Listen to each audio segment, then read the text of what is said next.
마라나타, 여행자는 요구하고 순례자는 감사한다. 같이 한번 해보죠. 여행자는 요구하고 순례자는 감사한다. 최근에 우리가 히브리서를 계속해서 봐가면서 믿음이 뭘까? 믿음이 좋다는 것이 무엇일까를 한번 정리해 봤어요. 믿음이란 건 한마디로 나를 보는 방식이 아니라 하나님을 보는 방식이고, 그 다음에 믿음이란 상황을 부인하는 것이 아니라 상황보다 더 큰 분을 바라보는 것이다. 그래서 믿음이 좋다는 걸 성경에서 5가지로 정리하고 있는데요. 첫째, 예수님을 신뢰하는 것이 깊은가. 히브리서 12장 2절에 보면 믿음의 주요 또 온전하게 하시는 일이 예수를 바라보자 그랬잖아요. 그러니까 믿음의 주님인 예수를 바라보는 것, 그게 이제 사실은 믿음이 좋은 거죠.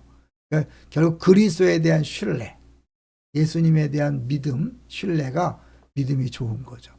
말씀 앞에 순종하는가? 야고보서에 보면 행함이 없는 믿음은 죽은 거다 그랬으니까 행함이 있어야 믿음이 있는 거죠. 그러니까 믿음은 듣고 순종하는 삶이다.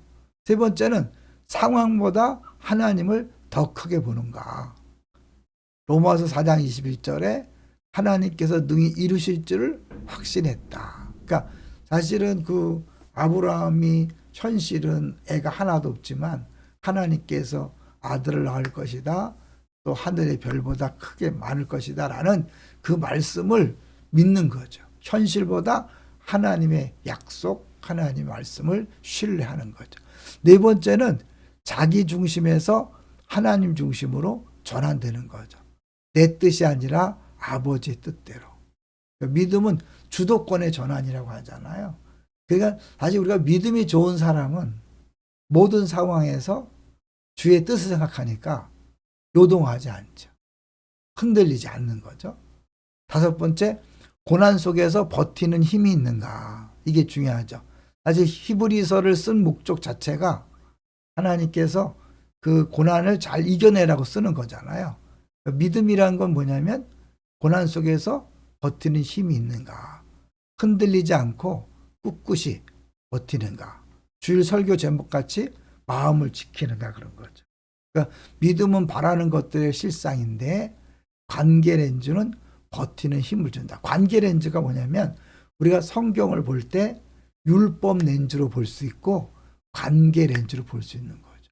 율법 렌즈로 본다는 건 뭐냐면 내가 뭐뭐를 해야 된다.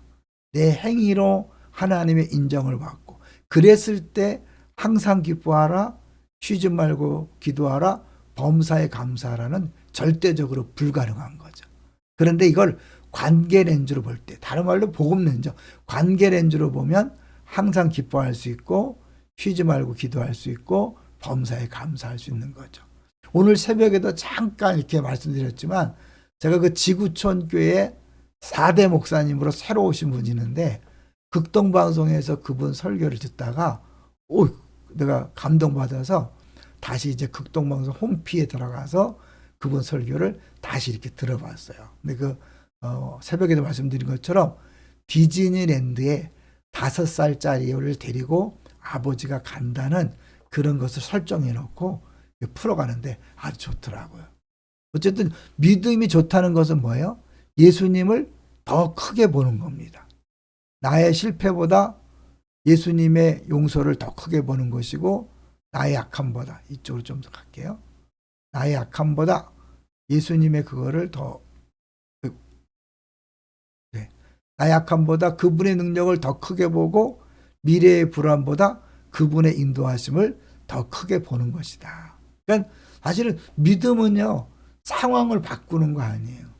조건을 바꾸는 게 아니에요. 있는 상황 조건도 하나님이 줬다고 인정하고, 그렇죠? 왜냐하면 믿음이란 건 하나님이 왕이고 통치하고 다스린다는 걸 믿는 거잖아요. 우연은 없잖아요. 그러니까 내게 주어진 모든 상황, 조건, 환경은 하나님께서 주신 것이다. 그게 믿음이죠. 그렇다면 이제 어떻게 해요? 그 하나님에 대한 또 다른 믿음과 그분의 성품을 믿는 거잖아요. 나를 구원하시고 여기까지 인도하셨다면 지금도 인도하고 앞으로도 인도하실 것이다. 그래서 미래의 불안보다 그분의 인도하심을 더 크게 보는 거죠. 우리가 새로운 시선으로 삶을 볼 때 삶이 바뀌는 거죠.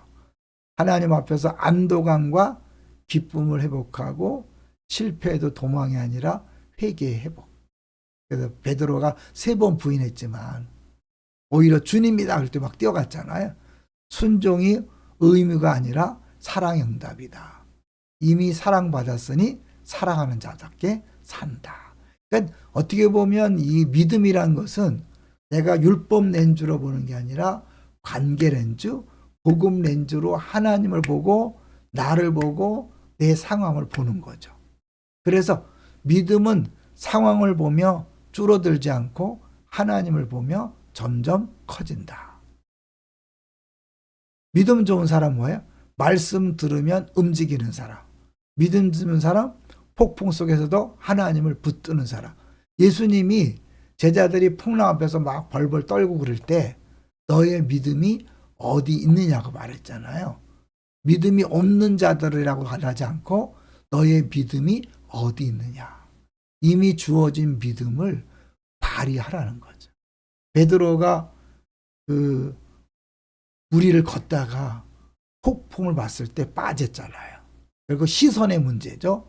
너의 믿음을 가지고 믿음으로 반응할 때 우리는 상황과 조건이 아무리 어려워도 흔들리지 않는 거죠. 오히려 그럴 때 믿음으로 반응하면 하나님께 영광인 거죠. 하나님이 제일 좋아하는 게 뭘까요? 내게 주어진 상황을 하나님께서 나에게 필요해서 주셨다. 나에게 가장 좋은 걸 주셨다 생각하고 기뻐하는 거죠. 그리고 내게 주어진 것으로 감사하는 거죠. 이 기쁨과 감사가 되려면 제일 가운데 쉬지 말고 기도하는 거죠. 그럼 쉬지 말고 기도하는 게 가능해요? 그런데 이거를 시선의 문제로 풀어보세요. 계속해서 주님을 바라보는 것을 기도라고 본다면 그러면 쉬지 말고 기도하는 게 가능하죠. 왜? 그래야 되는 거잖아요. 계속해서 히브리서는 믿음을 얘기하면서 시선을 얘기합니다. 예수를 바라보라, 예수를 생각하라. 예수를 바라봄이 믿음 유지의 비결이 아니라 믿음 그 자체다. 끊임없이 우리 안에서 상황은 우리를 두렵게 합니다. 우리가 듣는 소리들은 우리를 불안하게 합니다. 그럴 때 거기에 시선을 빼앗기고 귀를 기울이는 게 아니라 하나님에게, 구체적으로 예수 그리스도의 시선을 고정하고 하나님의 음성을 듣고 순종하는 것. 그것이 믿음이죠. 지금 믿음을 발휘할 때입니다. 어렵고 힘들 때일수록 너의 믿음이 어디 있느냐라고 말씀하시는 주의 음성을 귀 기울이시고 내 믿음을 발휘해서 승리하시길 바랍니다. 하나만 읽고 마치죠. 하나님을 다르게 보면, 이게 있죠? 다르게 보면 나를 다르게 보고 세상을 다르게 본다. 먼저 하나님을 다르게 봐야 돼. 하나님을 바라보면 나를 다르게 보고 세상을 다르게 보면서 넉넉히 이겨서 세상이 감당치 못하는 믿음의 사람이 될 수 있습니다. 우린 이미 그런 사람이 된 거예요. 내게 있는 믿음을 발휘해서 예수 그리스도를 바라보십시오. 할렐루야.